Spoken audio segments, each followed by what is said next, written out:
All right, what's going on, everybody? Josh Pocock here, founder and CEO of Executive Stride. In today's video, we're going to be looking at how to replace tools like Jotform, not having to pay anymore, 40 to 130 bucks per month. Some of these tools are even more for forms and survey builders, but just as an example, we can look at Jotform, how to replace that with GoHighLevel's built-in forms and surveys. All right, if you're not familiar with GoHighLevel, check out some of my other videos, but you can save a bunch of money utilizing a tool like this on all your different softwares.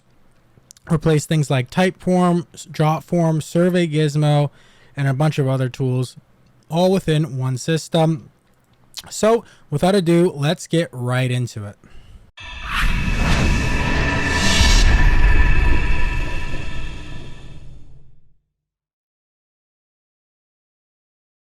All right, so GoHighLevel, if we're looking at our GoHighLevel account here, this is a demo account, but you can see here, all I do is go to sites, and then I can go to surveys or forms. We'll take a look at two of them briefly. So if I go to, for example, surveys, we can see builder, analyze, and submissions.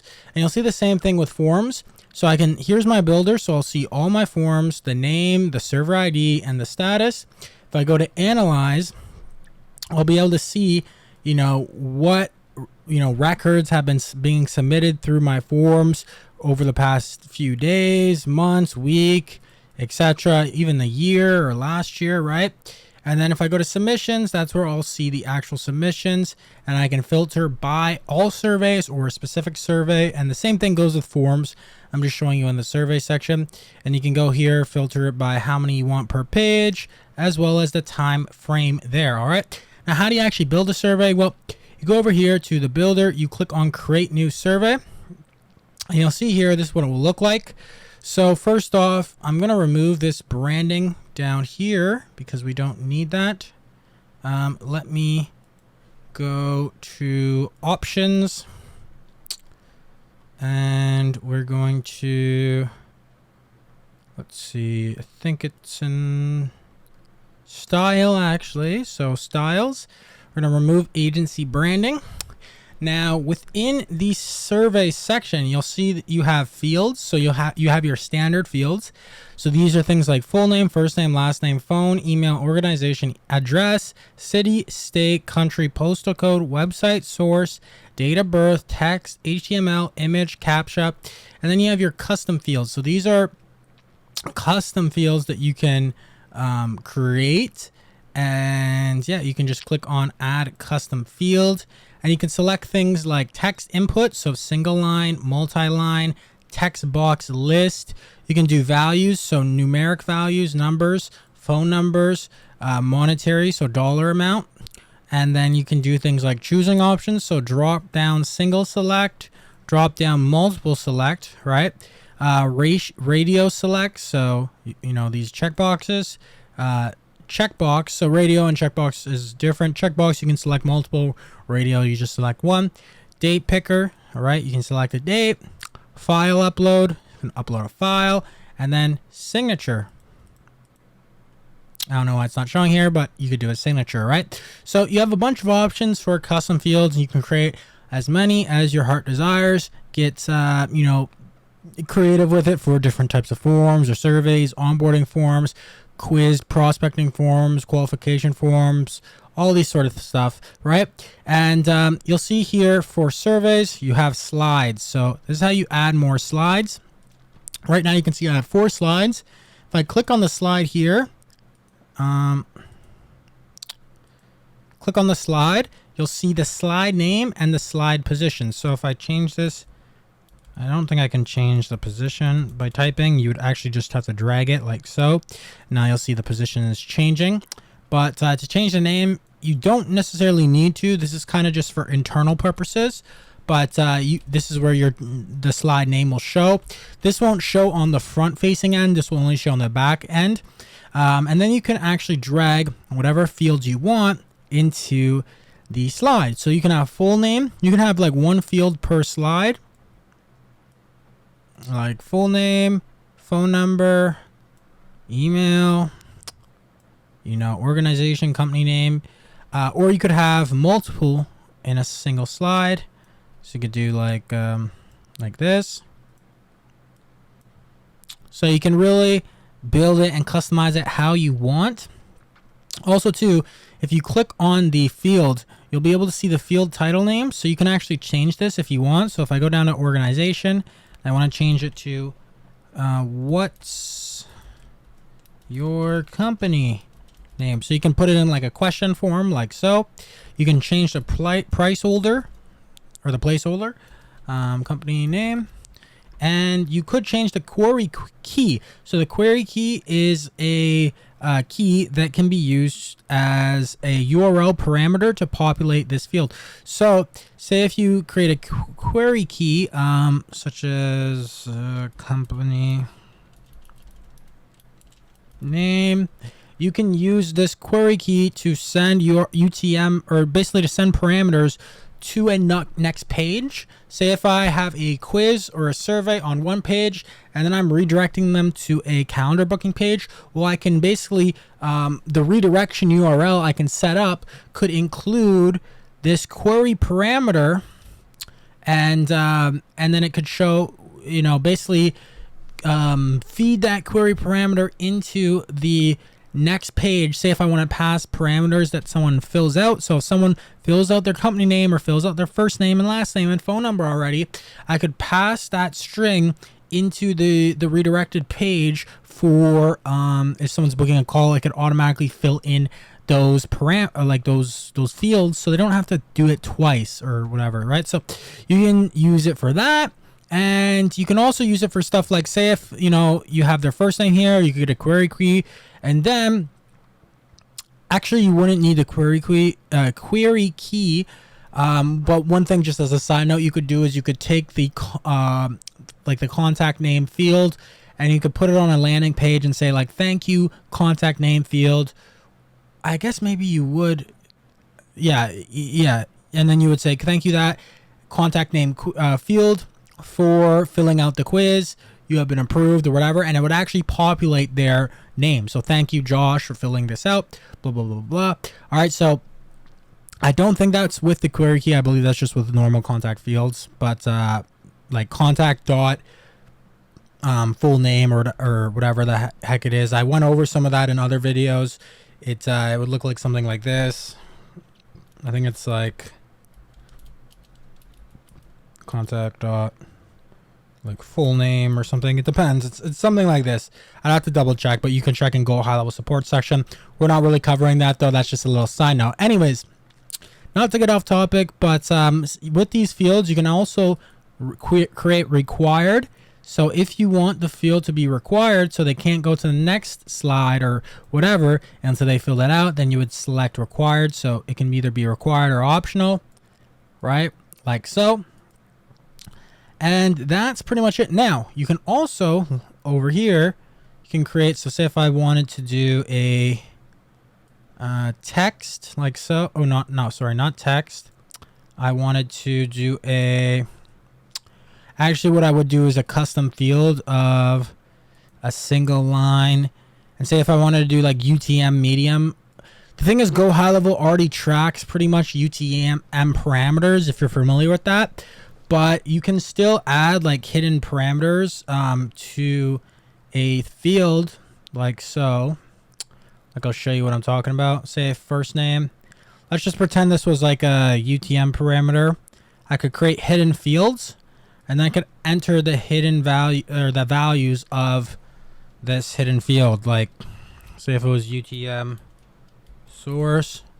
This is obviously a first name field I'm doing it for, but you would want to, if you were to do this, you would want to create a new custom field and name it whatever, and then add the hidden value here.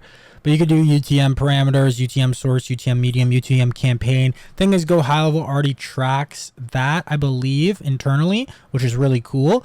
But say if you're doing something like, say if it's for example, I'll give you an example. If you are creating a survey or form, hiring people, recruiting people, and you're using different job boards or different sites, and then within that link that you're linking to the form from the job board, say if you want to track what job board that's coming from. First of all, GoHighLevel, I'm pretty sure actually already does that. Actually, it does track the source, but you could just put any sort of thing there. But say if you wanted to do it with that, you could just create a parameter and then create a hidden value. And then when you're linking the link to the form on the job board, you would just you would do like UTM source equals, you know, what is it, Upwork or whatever, right? So the thing is, and you would do like UTM and yeah, look up UTM parameters and look up how to do that. It's just a side note. That's really not what this video is about, but I'm just showing you can add hidden values and stuff if you want. Now that may be maybe a little bit advanced for some people if you're not familiar with that, so don't even worry about that. You do not have to know about that stuff. It's not mandatory. That's just a side note for people who want to get very who want to track more things, or if they have certain data they want to track. So you can do that. And then what else? So we have styles. So you can either choose to show or hide labels of these fields here. So you could hide labels and it would just show the placeholder fields, right? Or you could show them. You can change the background right here. So you can make this red, right? I don't know why you would do that, but maybe it goes with your branding. And then font color, you can change this like so. Make it blue or white. I wouldn't do this. I'm just showing you as an example. Border. So say if we're using a border, like you can see here, this dotted border, we can change the width of it. We can change the corner radius. So the higher the corner radius, the more rounded it's going to be. And then we can change the width. Let's say 800. Okay, so that's just the width of the whole survey. So what else?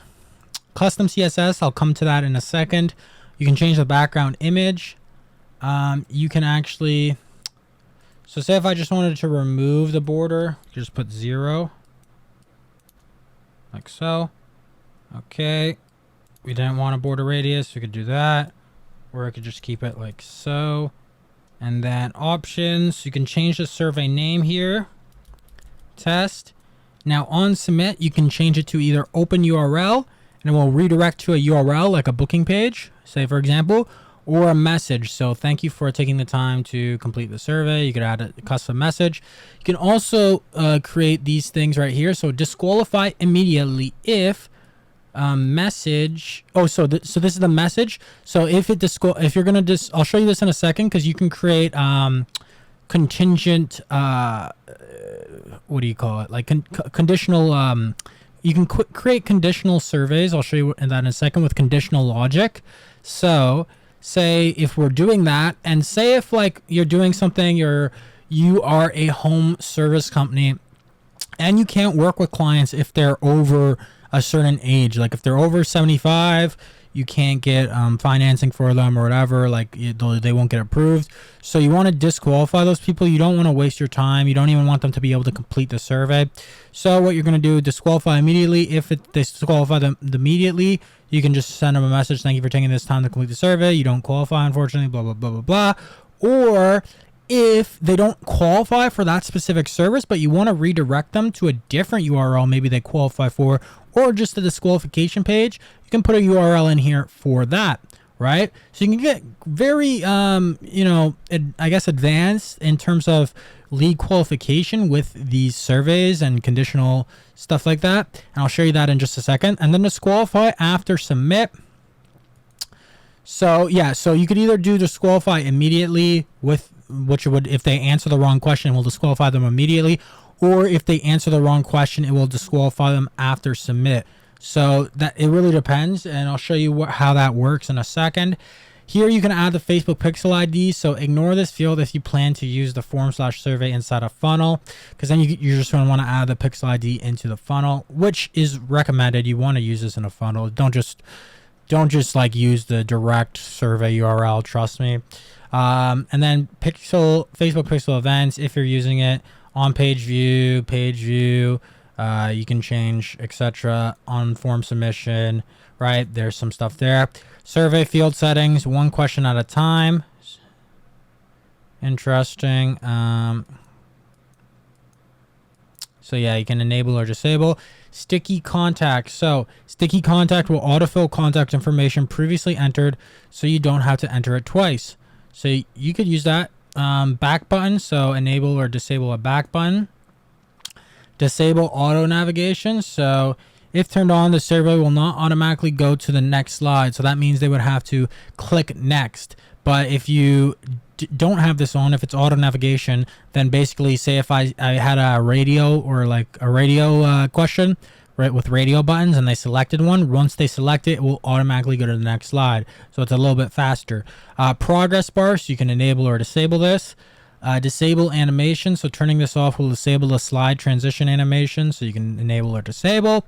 Scroll to the top, so if turned on, the survey will scroll to top on the next slide. So when you click next, it will automatically make sure it's scrolled to the top. Banner image. Oh, okay, that's where that is. And then you can change full width or not for that banner image. And then footer HTML. You can add some code here for HTML code. All right, you can also, by the way, add HTML code right here. So if you want to add JavaScript or like any custom code, HTML, JavaScript, whatever, any scripts like that, you can add them there. Image, CAPTCHA. Let's see, CAPTCHA. Oh, okay, I didn't know they had CAPTCHA. That's cool. That's really cool. I think that could be new because they've been adding so much new features lately. Website, postal code. So yeah. What else? There was one other thing. Oh yes. So conditional logic.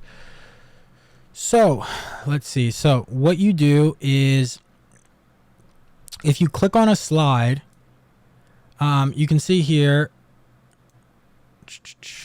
Okay, let me do a field. Okay, let me just, for the sake of this, I'll create a custom field for you guys. Add custom field. We'll do a we'll do a radio selection.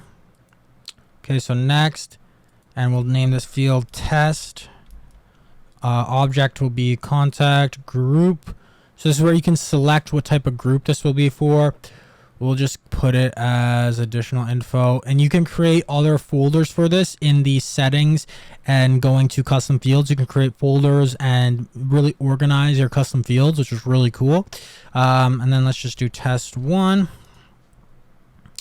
and you can add an option icon as well, which is awesome. Test 2 and test 3. Okay, fair enough. Allow custom values. So if you wanted a custom value where they can enter info, you can select that. We're not going to do that. Let's just click save. All right. Okay, there's the custom fields. I knew I had some. But anyways, let's go here. Let's put this, actually, what we'll do is go to new slide, drag this here. And then if we click on this slide, actually, no, if you click on this question, this field, this is where you'll see the logic. So you can see the placeholder, you'll see the query field, you can select required or hidden field, but for this there's no reason to have a hidden field on something like this, radio. Now you can select, if they choose test 1, then we're going to move them to this slide, to P3, slide 1. If they choose test 2, we'll move them to slide 5. If they choose test 3, we will disqualify either immediately or after submit, like I was showing you. All right, and then you can build that out through like a multitude of questions and all this stuff within your in your survey and quiz. Right now, this will only really work if for questions like where there's multiple choices, right? You're not going to be able to do conditional logic for like a placeholder of a name. And say if their name is Josh, then you're going to move them to this slide. And if their name's this, then you're going to... I mean, there's really no value in that. You know, just use what I was showing you there, right? So as you can see, you can get very intricate with this. Once you're ready, you can click Save Survey. And you can also click Integrate Survey. And then you can either embed this survey in an iframe on any sort of website. Ideally, probably your GoHighLevel funnels and websites. If you don't know how to build those, check out my other video I made on how to do that. Or you can click this link to test and see, right? And here's what it will look like. Here's what it looks like, right? As you can see, sticky contact right here. That's why it pulled up. And you would just click next and go through. I'm not going to go through though. Right now, like I said, you would want to embed this on a website. So you can either integrate the survey here and embed it like so, use this embed code, or when you're in the website builder portion of GoHighLevel, like building funnels and whatnot, there's an element called survey. So you can just drag that survey anywhere on your website, and then you can select any of your surveys. So you can do it either way. Doesn't really matter. There's sometimes a bit of a difference depending on certain CSS codes sometimes, but not that big. You can figure it out. Either way works. All right. To show you an example of some custom CSS code I have on one of our forms, here's like what you can make. You can actually make your GoHighLevel. You can get really, like, with custom code, you can do a lot of different stuff here. I'm not going to go over all of that in this video, but you know, you can see here, this is not just like a typical GoHighLevel, what the form looks like. It looks a bit different, but you can make them even look nicer and more advanced. You can get really creative with it if you have custom code, and that's where you would put it, in the CSS portion, right? Also too, I'll briefly go over this. We'll make a longer video on forms. It's a similar thing. You'll see your forms here. If I go to create new form, you can create forms same exact way. Forms are really just the same thing as a survey. The way you create them, all the same principles apply that I just showed you.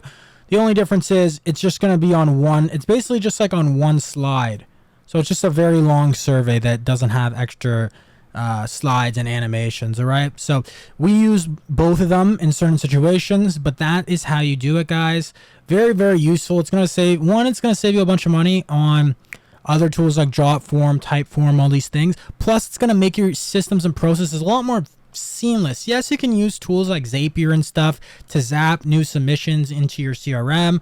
Personally, we've done that in the past. We've used Jotform. I do actually really like Jotform. It was good. It's just like, I don't know, GoHighLevel was kind of just taking over, to be honest. Like, why pay $129 per month for 100 forms and 10,000 monthly submissions? Or you could pay, obviously, there's cheaper versions.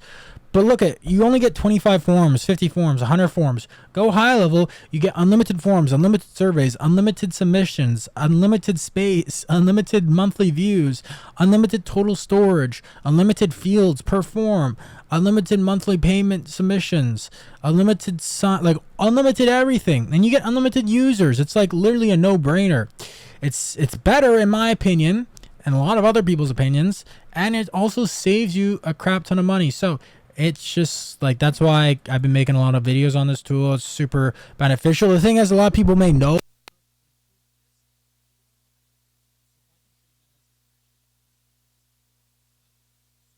Appreciate, you know, people tuning in and do any other videos on specific features or questions about GHL, GoHighLevel, or anything like that. Anything else, to be honest. Also, too, guys, make sure to join our Stride community for behind the scenes. A lot of extra details and good value is posted here. And if you need to reach me, lots of times I'm easier to reach within here. So it's a free community.